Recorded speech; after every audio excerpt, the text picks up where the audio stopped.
Voilà, nous sommes devant maintenant un problème universel. rero turi noneho imbere y'ikibazo cy'isi yose. Quel est le problème? Ikibazo ni ikihe? Les idéologies ont échoué. Imitekerereze yose yaratsinzwe, N'est-ce pas? sibyo? Le marxisme, le léninisme a échoué. Marxisme, leninisme byaratsinzwe. Le capitalisme, sous sa forme actuelle du ultralibéralisme, vous voyez le monde qu'il nous offre. Kapitalisme mu ishusho yayo y'uyu munsi yitwa ultraliberalisme, nayo murabona ishusho itwereka.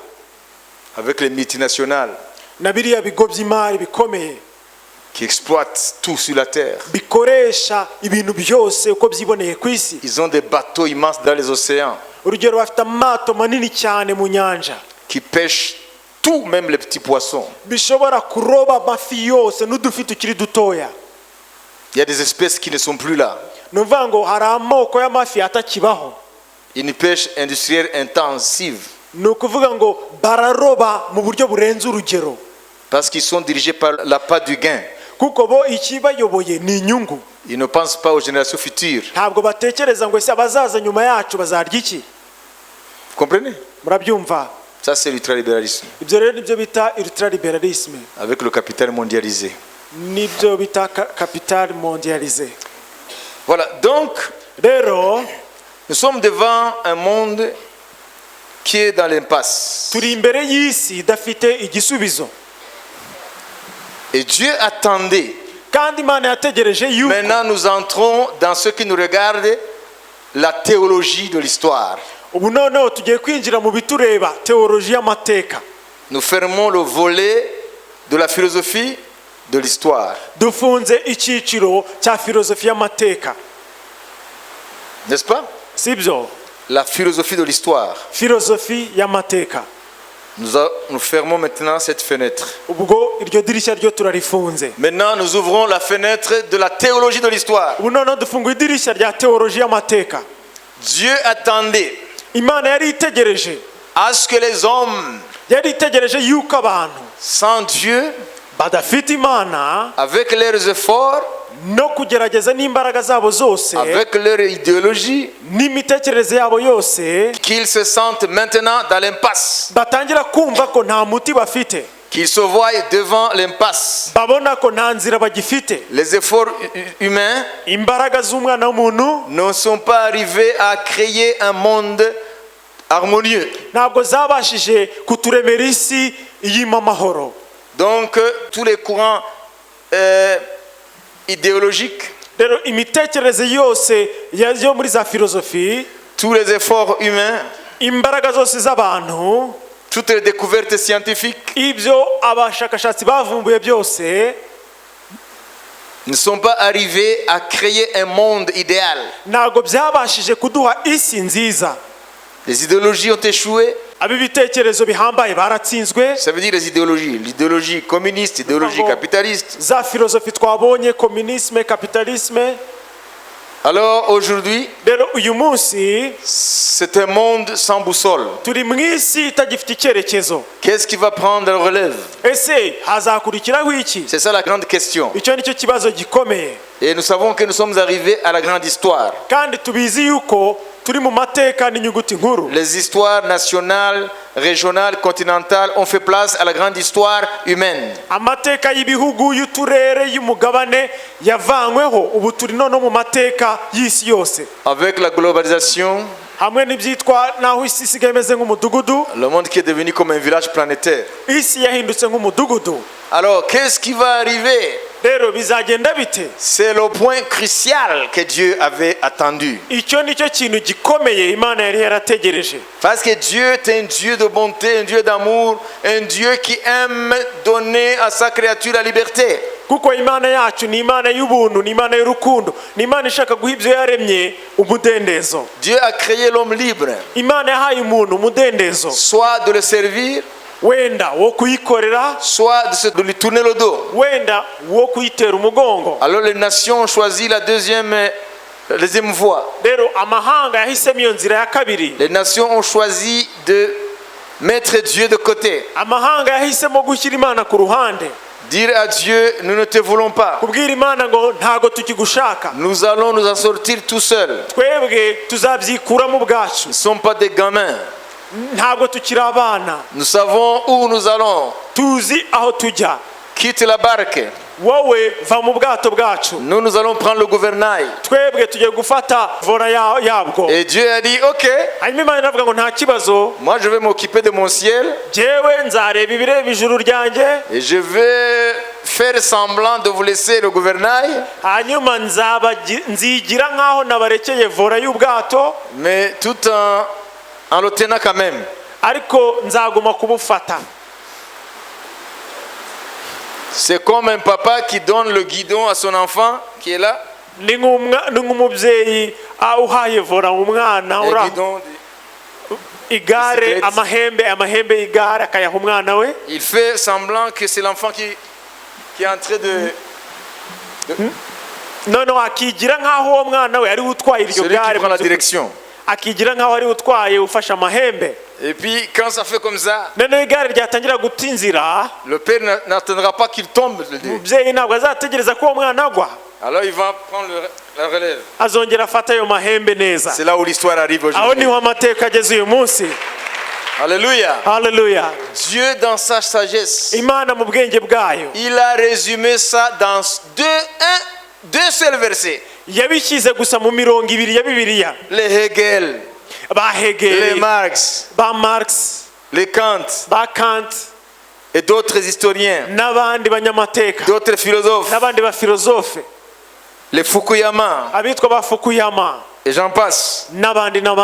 Ils ont écrit des tonnes et des tonnes de livres Banditse za toni na toni z'ibitabo de leurs pensées sur la marche de l'histoire. kubw'ibitekerezo bari bafite aho amateka yerekeza. Mais Dieu a pris l'histoire et il a décrit la fin de l'histoire en deux versets. Ariko Imana yafashe amateka yose iyakubira mu mirongo ibiri ya Bibiliya. Il dit, voici comment l'histoire finira. Yavuga ngo dore uko amateka azarangira. Alléluia. Haleluya.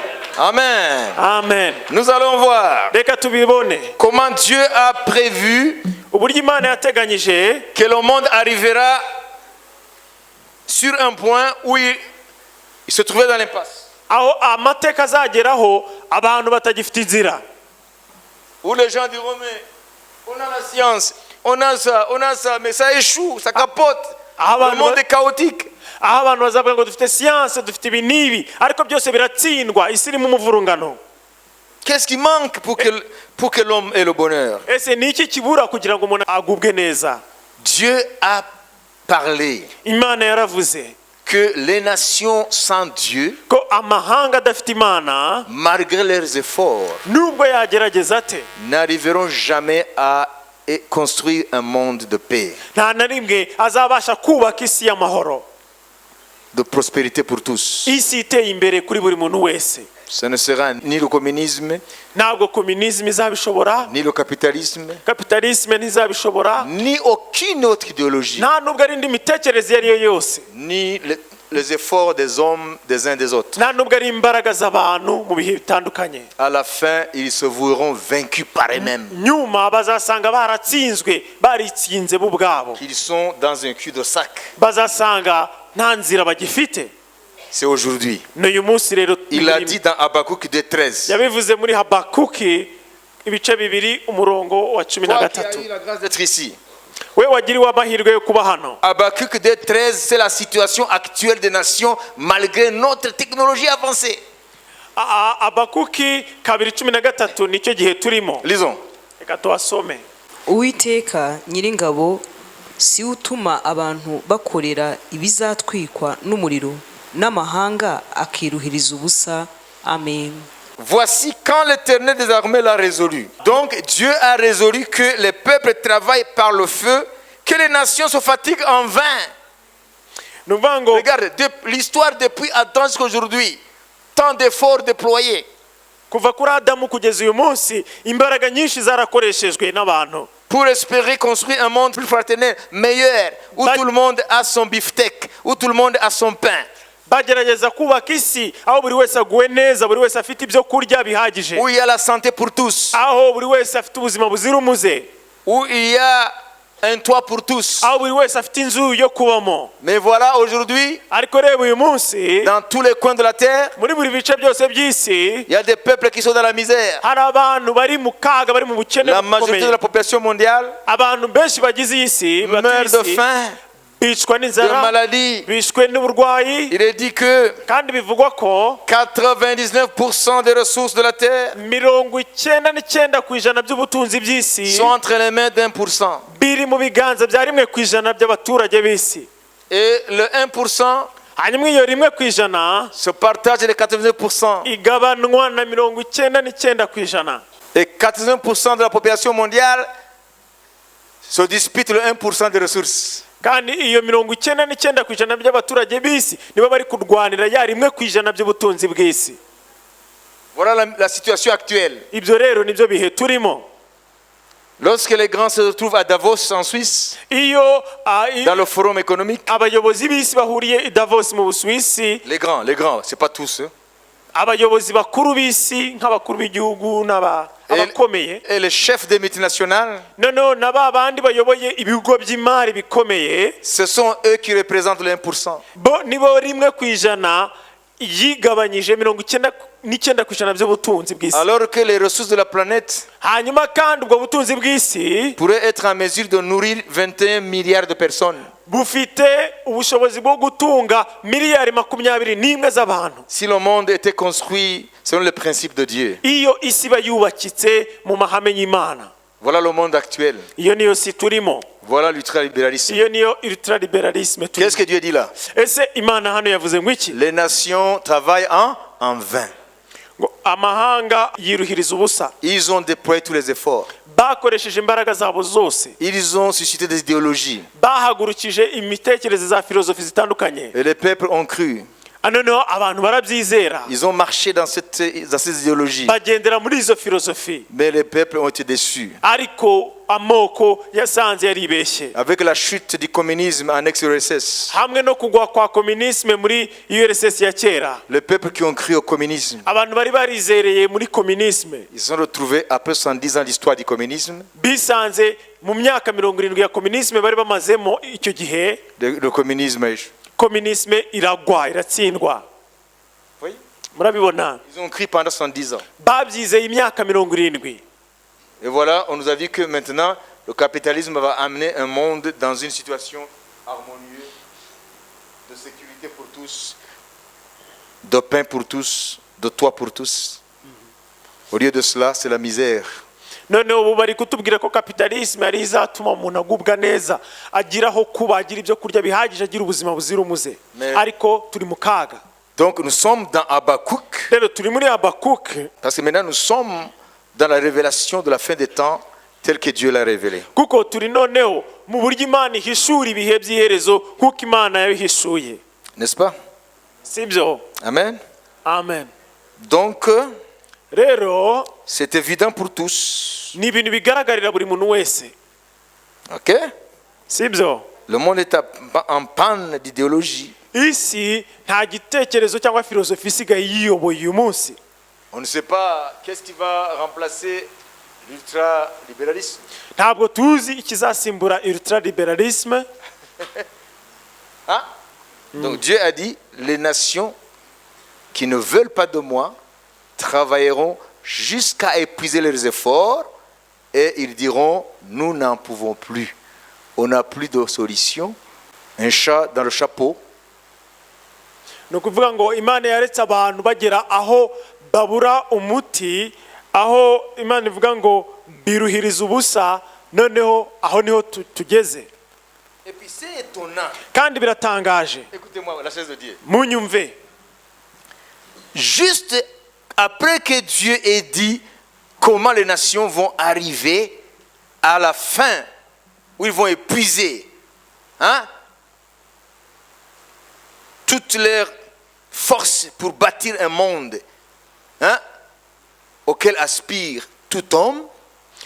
Nyuma yuko Imana ireka amahanga agera ahantu aho babura umuti wahaza buri muntu wese, Dieu directement après Habakkuk 2:13, Habakkuk 2:14, Dieu dit Quand vous arriverez à ce point-là, alors voilà ce qui se passera. ni ukuvuga ngo muri uwo murongo ukurikira Imana 14 Imana yavuze ngo nimugera kuri urwo rwego rero kuri 14 uku niko bizagenda.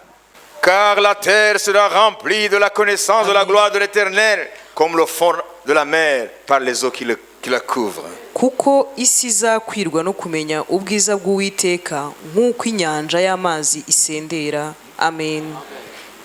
Alléluia, acclamons le Seigneur. Reka dukomere amashyi umwami. Pourquoi est-ce que ce verset suit directement la défaite des nations? Ese kuki uyu murongo ukurikiye ako kanya gutsindwa kw'amahanga? Ça veut dire, après la situation actuelle, ni ukuvuga ngo nituva muri ibi bihe turimo où le monde est dans l'impasse, aho isi nta muti ifite, malgré leur puissance, nubwo bafite imbaraga zingana zite, le monde devient de plus en plus chaotique. isi irushaho kuba mbi. Vous comprenez? Murabyumva? Est-ce que vous comprenez? Murabyumva? Le monde, au lieu d'être unipolaire comme les capitalistes le pensaient, avec la chute du communisme, le monde sera unipolaire. C'est l'Occident qui va dominer le monde. Maintenant, nous voyons émerger un monde multipolaire. Ça veut dire où les forces se démarquent à gauche à droite. Aho bibwiraga ko kapitalisme nimara kugwa isi izaba iyobowe n'igihugu kimwe cy'igihangange, ni ukuvuga ngo biriya bihugu by'uburayi ari byo biyoboye. None ubu ngubu hasigaye harazamutse ibihugu by'ibihangange by'isi. Oui, le communisme a chuté. Nibyo communisme yaraguye, Le capitalisme est là. kapitalisme iracyahari, Mais nous voyons la montée en puissance de la Russie. ariko turabona kuzamuka mu mbaraga k'Uburusiya, Nous voyons la montée en puissance de la Chine malgré ce qui arrive aujourd'hui. kuzamuka mu mbaraga k'Ubushinwa nubwo kuri mu bibazo ubu ngubu, Avec les pays des BRICS. na biriya bihugu byitwa bya Donc BRICS. c'est un monde multipolaire. Rero n'isi ifite ibice bitandukanye Mais biyiyoboye. cette situation Ubu buryo turimo ne répond pas à l'aspiration des peuples. ntabwo busubiza ibibazo by'abantu, Parce que le chaos s'étend partout. kuko wa muvurungano uracyahari. Vous comprenez? Murabyumva? Alors, après, Rero lorsque les hommes vont dire, après c'est quoi? igihe abantu bazavuga ngo ese harakurikiraho iki, bazamuye amaboko, So what? harakurikiraho iki? Hein? Alors Dieu dit, on va passer dans Habakkuk 2:14. None Imana ikavuga ngo turinjira muri Habakuki 2:14. Ça veut dire, Bishatse kuvuga lorsque ngo les efforts humains vont échouer pour créer un monde idéal, un monde de paix, un monde de sécurité, un monde de prospérité pour tous, igihe isi izaba yarushye mu mbaraga zayo zo gutuma abaturage batuye isi baba mu mutekano, baba mu buzima buzira umuze, bakungahara, Dieu dira, sans moi vous ne pouvez rien. Imana izavuga ngo mutamfite ntacyo mwageraho. Alors, puisque vous échouez, Rero kuko mwatsinzwe, alors moi je prends la relève. jewe noneho ngiye gufata vola, Et Dieu viendra prendre la relève. noneho Imana izaza iyobore. C'est ça, la Bible l'appelle le millénium de paix de Jésus-Christ. Ibyo nibyo Bibiliya yita ikinyagihumbi cy'amahoro cya Kristo. Souvenez-vous de la petite pierre. Muribuka ka kabuye gatoya Dans Daniel 2, chapitre 2, la statue de Nebuchadnezzar. muri Daniyeli ibice bibiri cya kibumbano Nebukadinezari yabonye, Vers les versets 40, 42, 49, 45 par là. mirongo ya mirongo ine kumanura aho ngaho, Il a vu une petite pierre ngo yabonye akabuye gatoya qui n'a pas été lancée par la main d'homme, katarigeze gaterwa n'ibiganza by'umuntu, qui est venu frapper sur les orteils de la statue. ngo kaje kakagonga amano ya cya kibumbano. La statue, c'est l'œuvre humaine. Ikibumbano ni umurimo w'intoki z'abantu, Toute l'histoire de l'humanité, amateka yose y'abantu depuis Adam. kuva kuri Adamu. Lorsqu'elle va arriver aux orteils, Igihe azagera ku mano, la petite pierre ka kabuye gatoya qui a été lancée sans le secours d'aucune main kajugunywe hadakoreshejwe ibiganza by'umuntu, viendra frapper les pieds, kazaza kagonge ibirenge, va frapper les pieds, kagonge ibirenge, et la statue va s'écrouler. hanyuma cya kibumbano cyose kizikubita hasi. Ça veut dire toute la machine construite par l'homme va Ni s'écrouler. ukuvuga ngo ibyubatswe n'abantu byose bizikubita hasi, Les structures construites par l'homme vont s'écrouler. ibyubatswe n'abantu byose bizikubitwa Ce hasi. sont les idéologies, ce sont toutes ces choses-là, les ismes, etc. Ni za filozofi zose za isme n'ibyo byose. Et Daniel a vu un vent venir très violemment Hanyuma Daniyeli abona ngo umuyaga uhagurutse ufite imbaraga, et a balayé les différentes parties de la statue. noneho ngo ukubura ibice bitandukanye bya cya kibumbano, Et il n'y avait plus de place pour le reste de la statue. noneho ntihasigara umwanya wa cya kibumbano, Pulvérisé byose bitwarwa n'umuyaga jusqu'au dernier atome. kugera ku kantu gatoya cyane karuta utundi. Et à la place de cette statue, hanyuma mu mwanya w'icyo kibumbano la petite pierre a commencé à grossir ngo ka kabuye gato gatangira gukura jusqu'à remplir le monde entier. kugeza aho kuzuye isi yose. Ça c'est Jésus la Uwo ni Yesu pierre. Kristo niwe buye, La pierre qu'ont rejeté les bâtisseurs niyo buye abubatsi est bajugunye devenue la principale de l'âme. yahindutse irikomeza imfuruka. C'est le triomphe de Jésus. niko kunesha kwa Yesu, Là où le communisme a échoué, aho komunisme yatsinzwe, là où le capitalisme a aho échoué, kapitalisme et yatsinzwe, d'autres idéologies, aho n'izindi idoroji zatsinzwe, l'évangile va réussir. ubutumwa bwiza buzanesha. Jésus viendra. Yesu azagaruka C'est la petite pierre. aze nk'aka kabuye gato. Est-ce que la pierre est prête à descendre? ese ka kabuye kagiye kugaruka? Oui, Yego, parce que nous vivons aujourd'hui kuko turi mu gihe dans Habakkuk 2.13. muri Habakuki 2:13. C'est que nous allons passer bientôt dans Habakkuk ni 2.14. ukuvuga ngo vuba tugiye kwinjira muri Habakuki 2:14. Les efforts humains imbaraga z'abantu n'amèneront jamais la paix, nta na rimwe zizazana amahoro, la prospérité, gutera imbere l'harmonie.